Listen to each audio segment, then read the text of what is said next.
what's going on, guys? BuzzUp86 here, back to another video, and today I'm going to do my Raw review. We're from Lambeau Field, ladies and gentlemen, Green Bay, Wisconsin.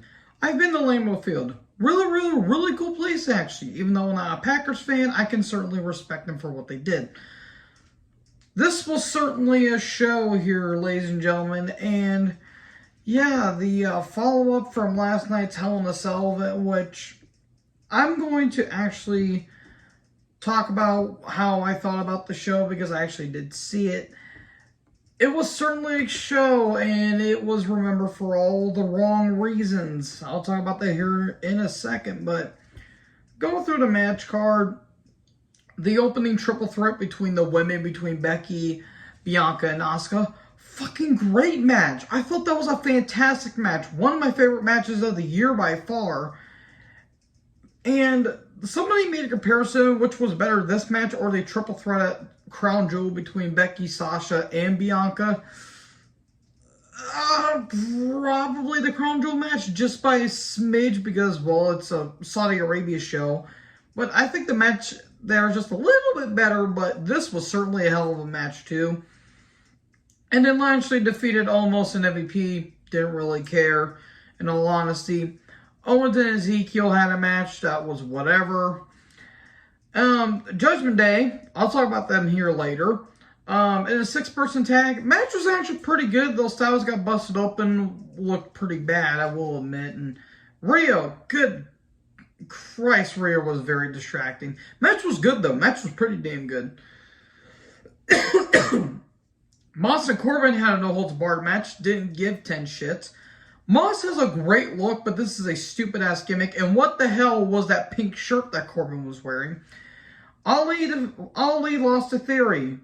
Somebody lost in their hometown? Pretend I'm shocked. I didn't care.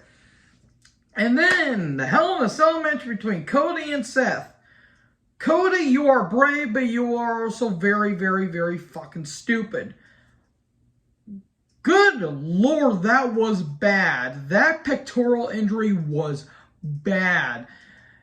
The Hell in a Cell match was good. I actually really liked it. Honestly, it's probably the best Hell in a Cell match since probably 2019 between probably Bianca and Becky and Banks. I'll go that far because that was a really good match. But Cody, for the love of God, I'm going to quote Vince McMahon after he discussed with Mick Foley. I respect for what you did, but for the love of God, or I appreciate for what you did, but never, ever do that again, because that was bad. That crowd was uncomfortable. They were starting to get boos, but they were also saying, okay, we get it, but you need to get help. I felt like it looked like it was spreading and it was getting darker. Like, that was bad. And Cody taking weapon shots, oh, good Lord, I winced. Legit winced at that shit. That was bad. But anyways, what did you guys think about that show in the comments? I thought it was pretty solid for the most part, but again, there was a couple matches I didn't care for. So then we're going to recap of Cody versus Seth at Hell in a Cell. Cody comes out. And thank you, Cody chants. And Cody chants, he mentions his daughter and gets very choked up about it because, of course. And he says, well, Moneymaker's coming around the corner. And he's talking about how he wants to climb the ladder and grab the briefcase and all that stuff. But, well, he's got to have surgery on Thursday. He's expected to be out at least for 6 months. If you make it till the Rumble, even to Survivor Series, which is probably maybe a month or two a little early, that was still bad. That was still really bad. Rollins shows up. He doesn't look great as well. He's starting to be on a limp. And he says he doesn't like them, but after what happened last night, he sure as hell respects them. And he says, Dusty's looking down on you and telling you how much of a fighter you are. And he shakes his hand. Everything's all good and happy. And I swear to God, I'm pretty sure Stevie Wonder saw this coming from a mile away. Oh no, Rollins attacks him when Cody was making his way back to the backstage. Sledgehammer attack. What? I'm shocked. And then Rollins attacks the injured Peck, and Curtis Axel is there. I forgot to mention that last week because, well, consider what happened last week. I was kind of like non-caring about. I mean, Axel did what he could for what he was given, and I give him credit for that. So Cody's struggling to get up, and he refuses to do the stretcher job. And meanwhile, Dana Brooke's in the ring during all of this. And then we cut to commercial break. We come back from break. Literally just we get a recap of literally what just happened. Lynch comes down. We get a recap of the triple threat. Then it's Becky Lynch versus Dana Brooke. Well, this went to hell in about the first minute because we get the 24/7 shenanigans bullshit happening, and Truth Tozawa and Tamina are there. And it's just a bunch of bullshit, and Brooke pins Tozawa and wins a 24/7 title. And Lynch says, no, there's no championships in my matches without me winning them.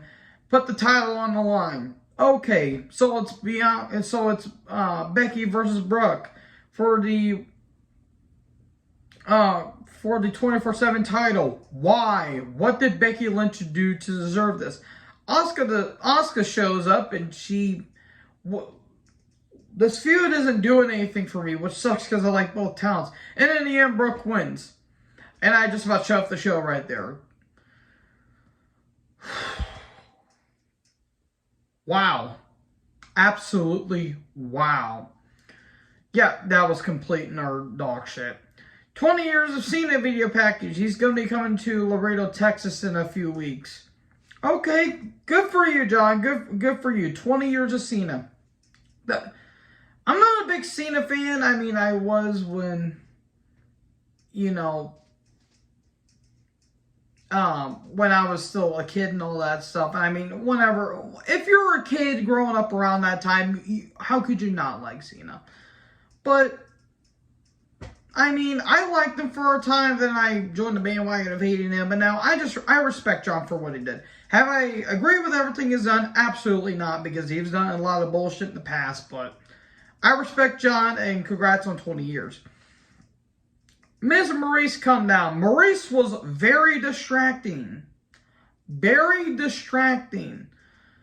Miz TV. Again, Miz talking about Money in the Bank and how he's done all the accolades, done it twice, and he wants to do it a third time. Maurice is very distracting.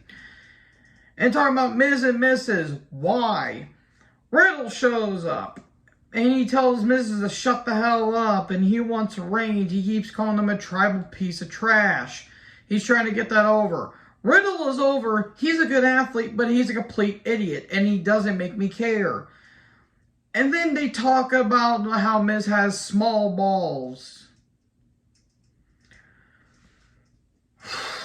Wow. They talk about balls. Vince's maturity has not gone away in the past 50 years, has it? Vince is mentally a 12-year-old and stuck inside of a 76-year-old man's body. Good Lord in hell, this was a terrible segment. This was fucking awful. And then, out of nowhere, Ciampa attacks Riddle. When Riddle wanted a match with Miz, that lets you have no balls. Riddle sounds like a fused taxi driver for some reason. And then Miz is like, you know what? How about we have that match? So Miz took on Riddle. Miz's pants get ripped during this. An RKO, Riddle wins, moving on. God, that was fucking awful. NXT ad. I'll have my thoughts on In Your House. That happened on Saturday. Profits versus the Usos in a championship contenders match. We need to force that shit in here, pal. This was given quite a bit of time. This was actually not a bad match. I'm not a big fan of the Profits in terms of like their promos. I kind of find them to be a bit annoying. But in the ring, they're hell of athletes, and Usos trying to drive themselves to a match while driving themselves to an arena is very concerning. And if you know, you know. God, that was mean, but I don't give a shit. But yeah, I thought the match was fine. The ending kind of felt like a cop-out, but at the same time, I understand why they did it. There were some good dives. Dawkins did a dive. That was pretty impressive. Ford's getting insane air with that frog splash. Like, he almost touched the women's money in the big briefcase of how high he flew. But in the end, it leads to a count-out, which the Profits win, which, okay, they may have a title match maybe at the pay-per-view, I'm assuming, which should be a pretty good match. But overall, yeah, I actually quite enjoyed the match for what it was. We're going to recap of Cody and Rollins earlier. Lashley comes down. He's talking about how putting on a Hurt Lock on MVP was the most satisfying thing ever. Theory interrupts. You don't want to do that. And he says something. I mean, for God's sakes, this couldn't have put me to sleep faster than Austin Theory trying to cut a promo. Theory is good. He is just bland. And he has no charisma. And people say, oh, he's got charisma. I don't see it. I don't see the personality. I don't get it. I really don't get it. But Lashley says he wants a U.S. title, and Theory says no, and Lashley boots Theory out of the ring. Theory versus Lashley for the U.S. title. Lashley's going to murder him. I'm just saying. So we're going to recap of Veer and the Mysterios. Veer took on Dominic. Why did this go for more than 5 minutes, and why did this go to a commercial break? This should have been at least 3 minutes. Dominic got in way too much offense. Look, I sound like I'm dumping on him. He's not bad. He should not be on the main roster. The match he had with Rollins at SummerSlam 2 years ago was a good match. I fairly enjoyed the match. It was a brutal as hell street fight.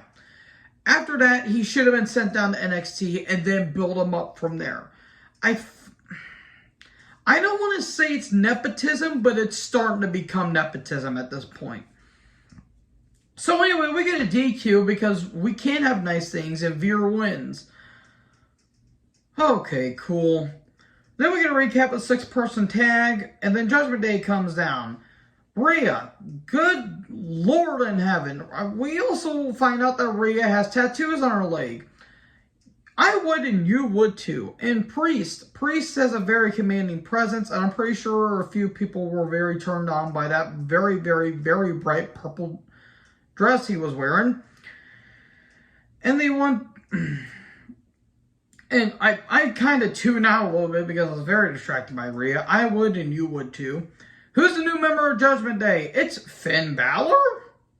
He joins Judgment Day? Okay.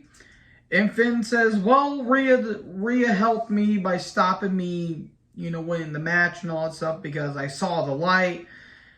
And then Priest says, well, we're going to get rid of, basically get rid of the junk, and that means you, Edge. And then they attack Edge. Okay. What the hell does this mean? This makes no goddamn sense. You're telling me Edge has been building this up since Mania. This has been going on since Mania. It's not even been 4 months. It's been 2 months since this shit has been happening, and they're already kicking him out. The motivation makes no sense. If you're going to make Balor in Judgment Day, why didn't you hit him at the pay-per-view? Why did you make him take the pin? And of all people, why would you kick Edge out? The motivation better make sense, but I have a feeling it's not. So anyways, Edge tries to come back. He gets hit with the South of Heaven, the Slayer, my favorite Slayer album. And he gets hit with the coup de grace, but he keeps trying to fight back. And then a Razor's Edge to the table. But Edge is still trying to fight back. Then a crossface with the leg chair. Man, I have never thought I got to see the day where a family Canadian man that won the Royal Rumble in the #1 position gets choked out in the middle of the ring with something metal. Where have I ever heard this before? Anyway, that tasteless joke aside, I mean, there better be a good explanation for us, but I have a feeling it's not going to happen. Then the concerto to the Edge, and there you go. Cool. Balor's now the new leader of Judgment Day. Okay, this better have a payoff. Well, in the end, it kind of does for Rhea. But I'll talk about that here in a little bit. So anyway, we get a recap of Omos and MVP versus Lashley. And then Cedric Alexander was interfering in the match. So anyway, Omos took on Alexander. The match literally went like 5 seconds and Omos won. Thanks for coming, Cedric. Then Ziggler and Rude arrive. Okay, where's Rude been at? Was he out with an injury or something like that? And Ziggler hasn't been seen since the Raw after staying in the liver. Or the Raw after Mania weekend where he lost the NXT title to Rick Steiner. So, okay, they get into a confrontation with MVP and Omos and then they get chased off. Are they faces now? What the hell's going on? Otis took on Ezekiel. This fucking feud won't end is what I put down. Ezekiel won. I don't care. He wants a rematch with Owens. Why is this still continuing? Owens comes down. He accepts the challenge, but with one exception. Admit you're Elias, goddammit. Okay, he admits it. But he took a page out of someone's book. I lied. Pretends to be shocked and then knee to the face. Cool. This feud's doing fucking all. I mean, Owens looks like he's having a blast with it, but this is doing nothing. So anyways, we get a recap of the triple threat again. I'm not complaining, but at the same time, you've done it before, why do it again? So nice, they did it twice. Anyways, Bianca comes down. We get a recap of Edge and Judgment Day. And now it's a fatal 4-way. #1 contenders match, basically. The winner will face Bianca at Money in the Bank. It's Alexa Bliss, Piper Niven. Piper Niven looked great tonight. Liv Morgan, hot damn, and Rhea Ripley. Jesus H. Christ. Match was good. They gave the women time. The only thing that pissed me off is it took them 16 minutes for them to get to the actual match.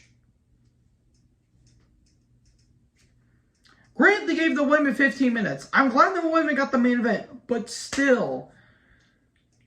Also, another thing, there was no backstage segments throughout the night.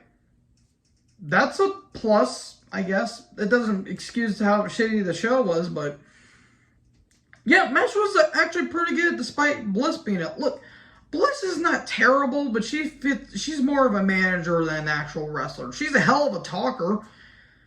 I wrote down in my notes, can Rhea toss me like that, is what I would put down. This was some good stuff. Rhea, just throwing bitches around like they owe their money. I would like to be one of those people.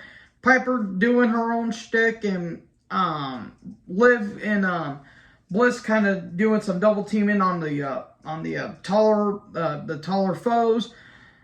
And what I put down is Piper, sweet God Almighty. You have no idea how beautiful Piper looked tonight. There was a Tower of Doom spot that looked pretty damn cool, I will admit. And then towards the end of the match, there was an Oblivion that got blocked by Nikki. They almost got me with Liv winning, but in the end, there was a Riptide on Piper, which is always impressive looking. And then in the end, 1, 2, 3, and Ripley wins. Okay. Give me Bianca versus Ripley. I'm 100% fine with that. And then Judgment Day come to the ring, and there you go. That's how Raw ends. So yeah, not a really good show overall, but there were some highlights here and there. Anyways, what did you guys think about the show in the comments? Make sure to like, comment, subscribe. Join the herd. I'll talk to you guys next video. Peace out.